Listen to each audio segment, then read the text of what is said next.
आप सभी को राकेश मेहरा का नमस्कार। 5 बजे वाली क्लास में आप सभी का हार्दिक स्वागत है। आज मैं 5 बजे वाली क्लास में दो समाचारों पर बात करूंगा।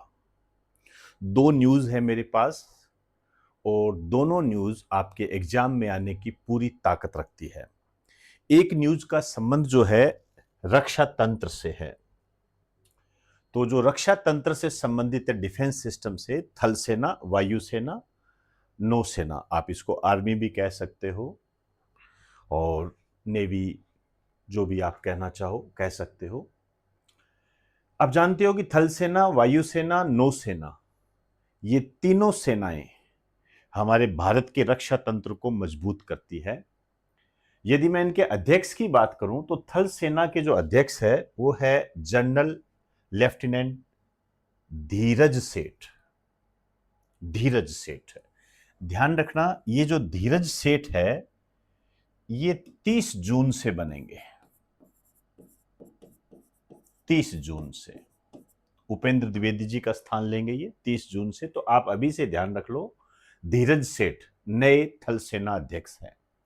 वायुसेना अध्यक्ष अमरप्रीत सिंह है। नौसेना अध्यक्ष अभी ये मई 2026 से है। ये 31 मई 2026 से ये बने हैं। मतलब दोनों चीजें नई है, आपके एग्जाम की दृष्टि से अपडेट के लिए जरूरी है।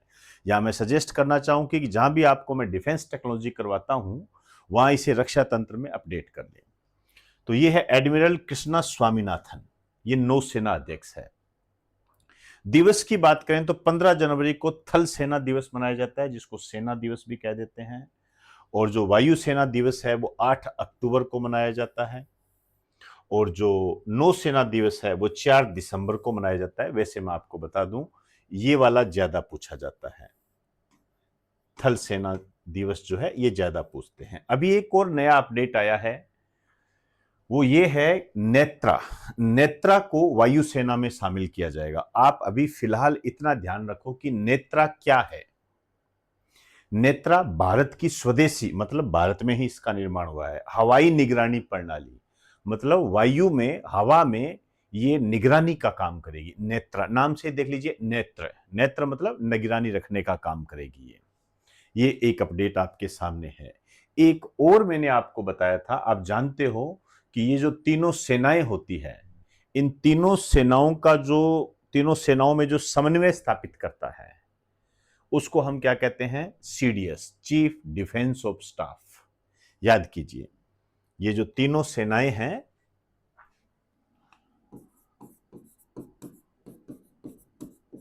तीनों सेनाओं के मध्य समन्वय मतलब कोऑर्डिनेशन स्थापित करने वाला, समन्वय स्थापित करने वाला, ये कौन होता है? ये होता है CDS, chief defence of staff.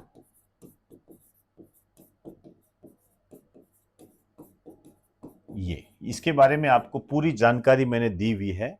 आप जानते हो कि अब तक 3 सीडीएस बने हुए हैं और जो लेटेस्ट में जो सीडीएस बने हैं वो है जनरल एनएस राजा सुब्रमणी। जनरल एनएस राजा सुब्रमणी, इसको याद रख लेना, ये महत्वपूर्ण है। नियुक्ति के मामले में सबसे इंपॉर्टेंट है ये। इसी तरीके से मैंने आपको नियुक्ति के मामले में बताया था, नीति आयोग के उपाध्यक्ष अशोक कुमार लाहिड़ी, एक इसको भी मत भूल जाना। बोलचाल में बता रहा हूं, ध्यान रखना, ये नियुक्ति अभी भी है, मोस्ट इंपॉर्टेंट है सीडीएस की, गड़बड़ी मत कर देना बिल्कुल ही। अब जो नेक्स्ट न्यूज है आपके सामने दिख रहे हैं, ये व्यक्तित्व, और ये जो व्यक्तित्व है इन्होंने गोल्ड मेडल हाथ में ले रखा है। इनका जो नाम है जसपाल राणा, इनका निधन हो गया है और ये निशानेबाज है, भारतीय निशानेबाज है, खिलाड़ी है, मोस्ट इंपॉर्टेंट है। इनके बारे में यदि मैं आपसे चर्चा करूं तो जसपाल राणा का निधन 12 जून 2026 को हो गया। 50 वर्ष, लगभग 49 वर्ष की आयु में इनका निधन हुआ है। तो मैंने आपको पहले ही बताया था कि जिनका निधन हो जाता है उनका क्षेत्र इंपॉर्टेंट होता है, तो खेल क्षेत्र से संबंधित है। यहां पर आपसे पूछा जा सकता है कि इनका संबंध किस खेल से है, तो शूटिंग, निशानेबाजी से संबंधित है ये। क्लियर?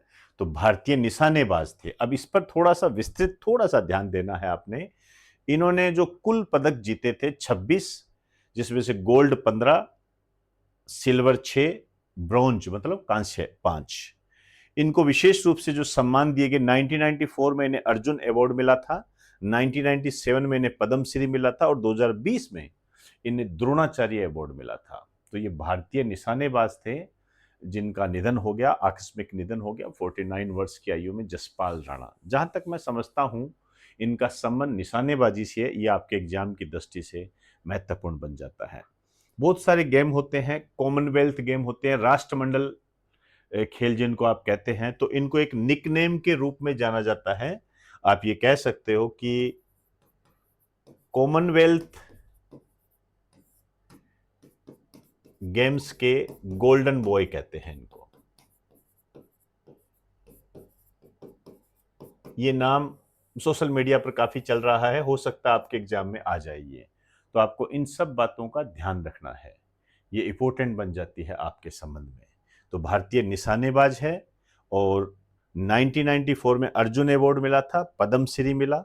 ये जो पद्मश्री है, ये जो पद्म पुरस्कारों में देखोगे तो तीसरे नंबर का पुरस्कार है। ये तीसरा सबसे बड़ा नागरिक सम्मान है ये पद्म पुरस्कारों की दृष्टि से। वैसे सबसे टॉप पर होता है वो भारत रत्न होता है।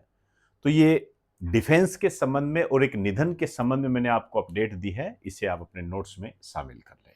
नमस्कार।